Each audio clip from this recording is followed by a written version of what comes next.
السلام علیکم ورحمۃ اللہ وبرکاتہ۔ ایک شخص ایک دن جب اپنے گھر گیا تو اس نے دیکھا کہ اس کی بیوی اس کے چھوٹے سے بچے کے چھوٹے سے بستر پر اس کے ساتھ ہی لیٹی تھی۔ وہ شخص حیران ہوا اور بولا کہ اگر آرام کرنا ہے تو اپنے بستر پر لیٹ جاتی، یہاں تو اور ہی تھک گئی ہوگی۔ اس کی بیوی اٹھ بیٹھی اور اس کی آنکھوں سے آنسو جاری ہو گئے۔ شوہر پریشان ہو گیا۔ بیوی نے پوچھنے پر بتایا کہ صبح وہ کچھ امداد دینے کسی یتیم خانے گئی تھی۔ وہاں اس نے دیکھا کہ چھوٹے چھوٹے سے بچے جو ابھی کچھ مہینوں کے ہی تھے اپنے پنگھوڑوں میں چپ چاپ تمیز سے لیٹے ہوئے تھے۔ وہ بہت خوش ہوئی اور وہاں موجود نگران خاتون سے پوچھا کہ آپ نے ان چھوٹے چھوٹے سے بچوں کی اتنی شاندار تربیت کیسے کی؟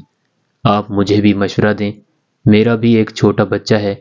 اس نگران خاتون نے جواب دیا کہ ہم دعا کریں گے کہ آپ کا بچہ کبھی اتنا تمیزدار نہ ہو اور خدا اس کے لیے آپ لوگوں کو زندہ رکھے۔ یہ بچے جب یہاں آتے ہیں تو شروع کے دنوں میں بھوک لگنے پر اور ڈائپر خراب ہونے پر روتے ہیں، مگر ہمارا عملہ اتنا نہیں کہ بچوں کو انفرادی توجہ دے سکیں، تو ہم انہیں رونے دیتے ہیں۔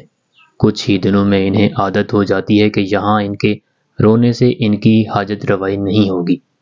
کھانا ہو یا ڈائپر تبدیل کرنا، ہنگامی صورتحال کے علاوہ ہر چیز مقررہ وقت پر ہی انجام پاتی ہے۔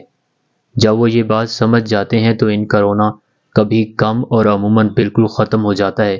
یہ بچے بھی اگر اپنے والدین کے ساتھ ہوتے تو بھوک لگنے پر، ڈائپر گندا ہونے پر، جذباتی قربت کے لیے یا کسی ایسے مسئلے کے حل کے لیے جسے ان کے ننھے ذہن سمجھنے سے قاصر ہیں، رو رو کر اپنے والدین کی توجہ خود پر مبذول کراتے، ان کی مدد حاصل کرنے کی کوشش کرتے، ان کے محبت کی نرمی اور گود کی گرمی کو محسوس کرتے، مگر کیونکہ ایسا نہیں ہے اور ہم خود بہت مجبور ہیں تو ہم انہیں رونے دیتے ہیں۔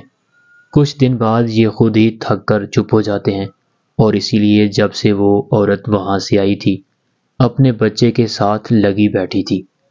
اللہ ہر اولاد پر اس کے والدین کا سایہ سلامت رکھے، آمین۔